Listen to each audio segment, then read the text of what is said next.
Hello welcome to my YouTube channel. ഇൻട്രോയും ഇനിയുള്ള video ഒരു ബന്ധമില്ല. ഇൻസ്റ്റയിൽ നിങ്ങൾ എന്നെ ഫോളോ ചെയ്യുന്നവരാണെങ്കിൽ എൻ്റെ കോസ്റ്റ്യൂം കണ്ടപ്പോൾ തന്നെ മനസ്സിലായിട്ടുണ്ടാവും. യെസ്, ഞാൻ ഇന്ന് പോകുന്നത് റാഷിദ് അലിയുടെ വിവാഹത്തിനാണ്. അപ്പം വീട്ടിൽ നിന്ന് നേരെ ബസ് ഓടിച്ചു. സാരി ഉടുത്തിട്ട് ബൈക്ക് ഓടിക്കൽ വൺ ടാസ്ക് പരിപാടിയാണ്, എനിക്ക് തീരെ പറ്റില്ല.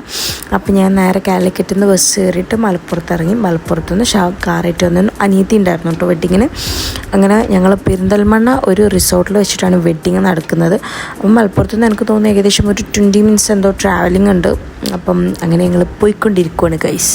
അതിൻ്റെ ഇടയിൽ ഭയങ്കരമായിട്ട് സെൽഫ് പ്രൊമോഷനൊക്കെ ചെയ്യുന്നുണ്ട്. ഇൻഷാ അല്ലാഹ് ഇനിയുള്ള വീഡിയോസൊക്കെ ഞാൻ ലൈവ് വീഡിയോസ് എടുക്കാൻ ശ്രമിക്കും, എൻ്റെ മാത്രം വോയിസ് കൊടുക്കാണ്ട്.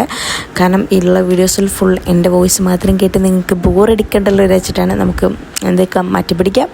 അപ്പം അനിയത്തി ഉണ്ട്, നമ്മളെ സ്വന്തം ക്യാമറമാൻ ഉണ്ട്. ഇപ്പം നമ്മൾ എത്തിയിട്ടോ, പക്ഷെ ഭയങ്കര അടിപൊളി ആംബിയൻസിലാണ് ഡെക്കറേഷനും കാര്യങ്ങളൊക്കെ ചെയ്തിട്ടുള്ള. നൈറ്റൊക്കെ ആയപ്പോൾ വേറെ ലെവലായിരുന്നു കേട്ടോ. ഞങ്ങളിങ്ങനെ വന്നിട്ട് ഞങ്ങൾ വന്ന സമയത്തൊന്നും വല്ലാണ്ട് എന്താ പറയുക ആൾക്കാർ കുറവാണ്. എനിക്ക് തോന്നുന്നു ഞങ്ങൾ എത്തിയ സമയത്ത് ഏകദേശം ഒരു 5 o'clock or 5:30 എന്തോ ആയിട്ടുണ്ട്. എന്നാലും ഉണ്ട്. ബട്ട് ബ്രൈഡ് ആൻഡ് ഗ്രൂം അവർ ഫോട്ടോഷൂട്ടിന് വേണ്ടി വേറെ എവിടേക്ക് പോയിട്ടുണ്ടായിരുന്നു. അപ്പോൾ ഞങ്ങളിങ്ങനെ ഡ്രിങ്ക്സൊക്കെ മീൻസ് വെൽക്കം ഡ്രിങ്ക് കുടിച്ചു. പിന്നെ ഒരുപാട് വെറൈറ്റി ഉണ്ടായിരുന്നു കേട്ടോ. കയറി വരുമ്പോൾ വെൽക്കം ഡ്രിങ്കിൻ്റെ കൂടെ തന്നെ വെറൈറ്റി സ്നാക്സ് ഉണ്ടായിരുന്നു. മീൻസ് നഗറ്റ്സ്, അതുപോലെ തന്നെ ക്രാബ് ലോലിപോപ്പ്, അങ്ങനെ ഒരുപാട് വെറൈറ്റി സ്നാക്കൊക്കെ ഉണ്ടായിരുന്നു. ഭയങ്കര ടേസ്റ്റ് ആയിരുന്നു. അതുപോലെ തന്നെ ഇവിടെ ഡെക്കറേഷൻ എടുത്തു പറയണം കേട്ടോ. ഭയങ്കര ആംബിയൻസ് ഉള്ള ഡെക്കറേഷനായിരുന്നു. എനിക്ക് തോന്നുന്നു 3-4 ഫുഡ് കോർട്ട് മീൻസ് സെപ്പറേറ്റ് ചെയ്ത് വെച്ചിട്ടെല്ലാം ഉണ്ടായിരുന്നു.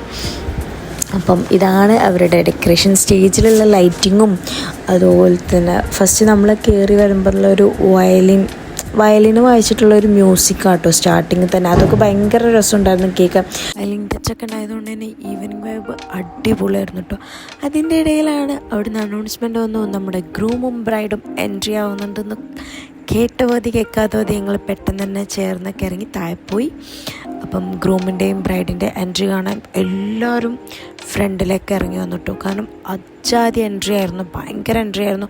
അവരുടെ കോസ്റ്റ്യൂംസ് ആണെങ്കിലും ഇപ്പം ഇവർ എന്താ പറയുക പ്രോഗ്രാംസ് ഡാൻസും എല്ലാം ഒന്നിനൊന്നിനും വെച്ച് എല്ലാം സെറ്റായിരുന്നു കേട്ടോ. പക്ഷേ സത്യം പറഞ്ഞു കഴിഞ്ഞാൽ ഇങ്ങനത്തെ വെഡ്ഡിങ് വീഡിയോസും അല്ലെങ്കിൽ ഇങ്ങനത്തെ വെഡ്ഡിങ് പ്രോഗ്രാംസിനൊക്കെ പോകുമ്പോൾ ഒന്നും കൂടി കിട്ടിയാലോ എന്നുള്ളൊരു ചിന്താഗതി അറിയില്ല. അല്ലെങ്കിൽ ഇക്കാലത്തായിരുന്നെങ്കിൽ കല്യാണം എന്നും എനിക്ക് തോന്നാറുണ്ട് കേട്ടോ. നിങ്ങൾക്ക് എത്ര ആൾക്കാർക്ക് അങ്ങനെ തോന്നുന്നത് ജസ്റ്റ് കമൻറ്റ് ചെയ്തു. എന്നെപ്പോലാണോ എന്ന് എനിക്കറിയാലോ. അപ്പം എന്താ പറയുക, പിന്നെ അതുപോലെ തന്നെ എടുത്തു പറയേണ്ട കേട്ടോ, വാവേൻ്റെയും ജസ്ലിൻ്റെയും കോസ്റ്റ്യൂം ഉണ്ടല്ലോ, ഭയങ്കര രസമുണ്ടായിരുന്നു കാണാൻ. നല്ല രസമുള്ള കോസ്റ്റ്യൂമായിരുന്നു കേട്ടോ. ആ ഒരു ആംബിയൻസ് അല്ലെങ്കിൽ അവരുടെ ഡെക്കറേറ്റിനൊക്കെ ഭയങ്കര മാച്ചിങ് ആയിട്ടുള്ള കോസ്റ്റ്യൂംസ് ആയിരുന്നു. പിന്നെ എൻ്റെ കണ്ണുകൾ ജസ്ലിൻ്റെ ഈ ബാക്കിലെ ഫ്രോക്കിൽ എഴുതിയിട്ടുള്ള പേരുണ്ടല്ലോ, മാഷാ അല്ലാ, അത് അടിപൊളിയായിരുന്നു കേട്ടോ. എനിക്ക് തോന്നുന്നു ഇവർ ഏതോ ഒരു ഇൻസ്റ്റാ പേജിൽ ഡിസൈൻ ചെയ്യിപ്പിച്ചായിരുന്നു. അങ്ങനെ കോസ്റ്റ്യൂംസ് എല്ലാം സെറ്റ് ചെയ്യാൻ ഞങ്ങൾ മുഷ്രിഫ്, ഞങ്ങളെ ക്യാമറമാൻ്റെ അപരനെ കണ്ടുപിടിച്ചിരിക്കുകയാണ്. ഇവരൊരു സിംഗർ ഫാമിലി ആട്ടോ. പക്ഷേ എനിക്ക് ഇവരുടെ insta I D correct name ഓർമ്മയില്ല. പക്ഷേ ഞാൻ ഇവരുടെ വീഡിയോസൊക്കെ കണ്ടിട്ടുണ്ട്. സിസ്റ്റേഴ്സും ഉമ്മയും എല്ലാവരും ഒരുമിച്ചിരുന്നിട്ട് പാട്ടൊക്കെ പാടുന്നത്. ഇടയ്ക്കിടയ്ക്ക് ഞങ്ങൾ പുറത്തു പോകുമ്പോൾ മുഷ്രിഫിനെ കാണുമ്പോൾ എല്ലാവരും ചോദിക്കലുണ്ട് ഇവനാണോ എന്നുള്ളത്. പക്ഷേ അവനെ ഞാനും ഇന്നാണ് നേരിട്ട് കാണുന്നത്. അപ്പം ഞങ്ങൾ അതിനെക്കുറിച്ച് ഇവരിങ്ങനെ ട്രോളായിരുന്നു. അവരെ ഉമ്മാനെ മാടി വിളിച്ച് പറയാം, നിങ്ങളെ മോനെ പോലെയല്ല ഇവനെ കാണാനെന്നൊക്കെ പറഞ്ഞു. പിന്നെ അവരിങ്ങനെ പേഴ്സണലി അവരെ സ്വന്തമായിട്ട് അങ്ങോട്ടും ഇങ്ങോട്ടും സംസാരിച്ച് പരിചയപ്പെടലും കാര്യങ്ങളൊക്കെ ആയിരുന്നു. പിന്നെ മുഷ്രിഫല്ലേ കേസ് ഒരവസരം കിട്ടിക്കഴിഞ്ഞാൽ തള്ളി അങ്ങോട്ട് മറച്ച് എൻ്റെ പൊന്നോ അവനില്ലാത്തതൊന്നുമില്ല എന്നുള്ള രീതിക്കൊക്കെ കണ്ടോ, ഭയങ്കര തള്ളലാണ് ഇവന്. അപ്പം ആ ചെക്കൻ പെട്ടുപോയിട്ടുണ്ട്, പാവൻ ചെക്കൻ, പറഞ്ഞിട്ട് കാര്യമില്ല. അങ്ങനെതാ ഏകദേശം ഈവനിങ് ഒരു 6:30 ഒക്കെ ആയപ്പം ഒരുപാട് ഇൻഫ്ലുവൻസേഴ്സും ഫാമിലീസൊക്കെ വന്ന് ഓഡിറ്റോറിയം ഫുള്ള് നിറഞ്ഞൊഴുകി അങ്ങോട്ട്. നമ്മുടെ മലപ്പുറത്തിൻ്റെ സ്വന്തം സിമി വന്നിട്ടുണ്ട്. സിമിനോട് ഞാൻ പണ്ട് സിമിനെ പരിചയപ്പെട്ട അമ്മ ഞാൻ സിമിനോട് ചോദിക്കുക, സിമി അറിയുമോ സിമി അറിയാമെന്നൊക്കെ പറഞ്ഞ്. അത് കഴിഞ്ഞ ശേഷം ഞാൻ മെഹറേനെ കണ്ടു, അലീഷനെ കണ്ടു. മെഹറേനെ കുറേ മുന്നേ കണ്ടിട്ടുണ്ട് കേട്ടോ. അങ്ങനെ പിന്നെ സെമീർ ഉണ്ടായിരുന്നു, കുറേ ആൾക്കാരുണ്ടായിരുന്നു. കുറേ ആൾക്കാരെ പേര് സത്യം പറഞ്ഞാൽ എനിക്കറിയില്ല. പിന്നെ സ്റ്റേജിൽ പ്രോഗ്രാംസ് ഉണ്ടായിരുന്നു. അങ്ങനെ അതും കുറേ നേരം കണ്ടു. അതിൻ്റെ ഇടയിൽ ഫുഡ് കൗണ്ടർ ഓപ്പൺ ആയിട്ടുണ്ടെന്ന് പറയുന്നുണ്ട്. പക്ഷെ എന്നാലും നമ്മളിവിടെ ഓരോരുത്തർ പരിചയപ്പെടാത്തവരെ പരിചയപ്പെടുക. ഒരുപാട് പുതുമുഖ സെലിബ്രിറ്റീസ് ഉണ്ട് കേട്ടോ. എനിക്ക് പരിചയമില്ലാത്തവരായിരിക്കും മേ ബി. അപ്പം ഞാൻ ഓരൊക്കെ പരിചയപ്പെട്ടു. അങ്ങനെയാണ് നമ്മൾ ഉമ്മയും മോനും നൗഫൽ ഖാനെ കണ്ടു. നൗഫൽ ഖാൻ ഇതിന് മുന്നൊരു ഞാൻ പരിചയപ്പെട്ടിട്ടുണ്ടായിരുന്നു. അങ്ങനെ വൈഫിനെ ഞാൻ പരിചയപ്പെട്ടു. പിന്നെ ഫിൻഷനെ കുറിച്ച് ഞാൻ പ്രത്യേകം എടുത്തു പറയാം കേട്ടോ. കാരണം ഇതിൻ്റെ മുന്നൊരു വീഡിയോ ഞങ്ങളെ ഇൻസ്റ്റയിൽ ഇട്ടിട്ടുണ്ടായിരുന്നു. പക്ഷെ അന്ന് ഞാൻ ഫിൻഷനായിട്ട് വലിയ പരിചയമൊന്നുമില്ല. പക്ഷേ ഈ ഒരു പ്രോഗ്രാമിൽ എനിക്ക് തോന്നുന്നു, പ്രോഗ്രാമിൽ പോയാൽ എനിക്ക് ഏറ്റവും നല്ലൊരു ബെനിഫിറ്റ് ആയിട്ട് തോന്നിയിട്ടുണ്ട്. ഫിൻഷനെ ഞാൻ എടുത്തു പറയും. അത്രയ്ക്കും ബെസ്റ്റ് ഫ്രണ്ട്സായി ഞങ്ങൾ. എന്താ പറയുക, സെയിം വൈബാണ്, അടിപൊളി കേട്ടോ. എന്താ പറയുക, എനിക്ക് ഭയങ്കര ഇഷ്ടപ്പെട്ടു ഫിൻഷൻ്റെ ക്യാരക്ടർ. അതുകൊണ്ട് തന്നെ ഞങ്ങൾ ഈ പ്രോഗ്രാമിൻ്റെ സ്റ്റാർട്ടിങ് മുതൽ എൻഡ് വരെ മറ്റേ ട്വിൻസ് പോലെയായിരുന്നു ഞങ്ങൾ നടന്നുകൊണ്ടിരുന്നത്.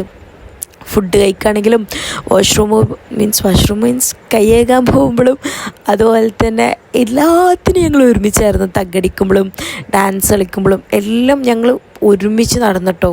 പിന്നെ അതിൻ്റെ ശേഷം ഞങ്ങൾ സിനുവിനെ പരിചയപ്പെട്ടു. ആഷിത സിനുവിനെ നിങ്ങൾക്ക് ഇപ്പോൾ എല്ലാവർക്കും ഭയങ്കര ആയിട്ടുള്ളൊരു എന്താ പറയുക ഫേസാണ്. പിന്നെ നമ്മളെ സ്പൾബർ ഉണ്ടായിരുന്നു. സിനുവിനെ പ്രത്യേകമായിട്ട് സ്റ്റേജിലേക്ക് വിളിച്ചിട്ടോ. റാപ്പർ സിനു വെൽക്കം എന്നൊക്കെ പറഞ്ഞപ്പോൾ അവന് പോയി അവൻ്റെ സോങ്ങൊക്കെ അവിടെ നിന്ന് പാടി. എല്ലാം അടിപൊളി പ്രോഗ്രാംസ് ആയിരുന്നു. അങ്ങനെ പരിചയപ്പെട്ടതിന് ശേഷം പിന്നെ സിനും ഞങ്ങളെ കൂടെ തന്നെ കൂടിയിട്ടോ.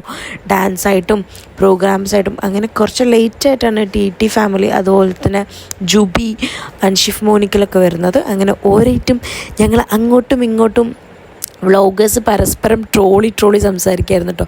ഇത് ഞങ്ങൾ ഫുഡ് കൗണ്ടറിൻ്റെ അവിടെ നിന്നാണ് എവിടെ നിന്ന് ഫുഡ് കഴിക്കും, എന്ത് കഴിക്കും, കാരണം അത്രയും ഒരുപാട് ഐറ്റംസ് ഉണ്ടായിരുന്നു. അങ്ങനെ ഫുഡിന് ശേഷം ഒരു പെൺവേഷം കെട്ടിയിട്ട് എന്താ പറയുക, ഞങ്ങൾ പെട്ടെന്നൊരു സ്ക്രിപ്റ്റൊക്കെ റെഡിയാക്കാന്നുള്ള രീതിക്ക് സ്റ്റേജിൽ പോകാമെന്നൊക്കെ ആയിരുന്നു. അപ്പോൾ അവിടെ ചെറിയൊരു പ്രോഗ്രാം നടക്കുന്നുണ്ടായിരുന്നു. അത് കഴിഞ്ഞതിന് ശേഷം ഞങ്ങൾ എൻട്രി ആവാമെന്നുള്ള പ്ലാനായിരുന്നു. അങ്ങനെ അപായക്കാരിയെ കാണാൻ അങ്ങ് വിദേശത്തു നിന്നൊക്കെ ആൾക്കാർ വന്നിട്ട് ഏതാണ് ഈ സുന്ദരി എന്നൊക്കെ പറഞ്ഞിട്ട് ഒരുപാട് പേര് ഷാനെ കാണാൻ വേണ്ടി വന്നു. അങ്ങനെ ഞങ്ങൾ സ്റ്റേജിൽ കട്ട വെയിറ്റിംഗ് ആയിരുന്നു. അങ്ങനെ മണവാളം കയറി വന്നിട്ട് വാവയ്ക്ക് നല്ലൊരു അടിപൊളി ഗിഫ്റ്റാണ് കൊടുത്തത്. അതിന് ശേഷം ഷാൻ്റെ എൻട്രി ആയിരുന്നു. ഷാ പറഞ്ഞു, എനിക്ക് 2-3 മക്കളുണ്ട്, അവർക്ക് നീ ഫുഡ് കൊടുക്കണം, അല്ലെങ്കിൽ അവരുടെ ചിലവ് നോക്കണം എന്നൊക്കെ പറഞ്ഞിട്ട് ഭയങ്കര രസമായിരുന്നു. ഫണ്ണായിട്ടുള്ള ഒരു ഫൺ എലമെൻറ്റൊക്കെ ഞങ്ങൾ ക്രിയേറ്റ് ചെയ്തു. അങ്ങനെ വാവ അവിടെ നിന്ന് പിടിച്ച് വലിച്ചിട്ട് ഷാൻ്റെ ബുർക്കയൊക്കെ ഊരി. അത് കഴിഞ്ഞതിൻ്റെ ശേഷം പിന്നെ ഞങ്ങൾ സോങ്ങൊക്കെ ഇട്ട് ഭയങ്കര ഡാൻസായിരുന്നു. സ്റ്റേജ് ഞങ്ങൾ ഇളക്കി അങ്ങോട്ട് പറിച്ചു. പിന്നെ അൻഷിഫിൻ്റെ കുറേ സംഭാഷണങ്ങളുണ്ടായിരുന്നു. സത്യം പറഞ്ഞു കഴിഞ്ഞാൽ ഭയങ്കര വൈബായിരുന്നു കേട്ടോ. നമ്മൾ നോർമലി പുറത്തുനിന്ന് കാണുന്നവരായിരിക്കും, ഇൻസ്റ്റാഗ്രാംസാണ്, യൂട്യൂബേഴ്സാണ്, ഭയങ്കര ജാടയായിരിക്കും. പക്ഷെ എല്ലാവരും ഭയങ്കര കമ്പനി കിട്ടും, നമ്മൾ പ്രതീക്ഷിക്കുന്ന പോലെയല്ല. സത്യം പറഞ്ഞാൽ ഞാൻ ഇതിൽ ഒരുപാട് പേര് ഫസ്റ്റ് ടൈമാണ് കാണുന്നത്. ബട്ട് നല്ല എക്സ്പീരിയൻസ് ആയിരുന്നു. ഒരുപാട് ആൾക്കാരെ പരിചയപ്പെടാൻ പറ്റി, അതുതന്നെ വലിയ കാര്യമാണ്. അങ്ങനെ ഇതാ പാട്ടൊക്കെ ഇട്ടിട്ട് ഇവർ ഭയങ്കര ഡാൻസായിരുന്നു. അങ്ങനെ ഫസ്റ്റൊക്കെ എന്നോട് പറഞ്ഞു, ടി പറഞ്ഞു എനിക്ക് സ്റ്റെപ്പ് അറിയില്ല എന്നൊക്കെ പറഞ്ഞ്. ആ ടി പിന്നെ പാട്ടങ്ങോട്ട് കേട്ടപ്പം ഭയങ്കര ഡാൻസൊക്കെ ആയിരുന്നു. അതേമാതിരി തന്നെ നൗഫൽ കേട്ടോ, ഭയങ്കര ഡാൻസൊക്കെ ആയിരുന്നു. എല്ലാവരും പാട്ട് കേട്ട് തുള്ളി. അപ്പോൾ വീഡിയോ ഇത്രയുള്ളൂ. ഇഷ്ടപ്പെട്ടു കഴിഞ്ഞാൽ ലൈക്ക് ചെയ്യുക, കമൻറ്റ് ചെയ്യുക, സപ്പോർട്ട് ചെയ്യുക. ടാറ്റാ, ബൈ.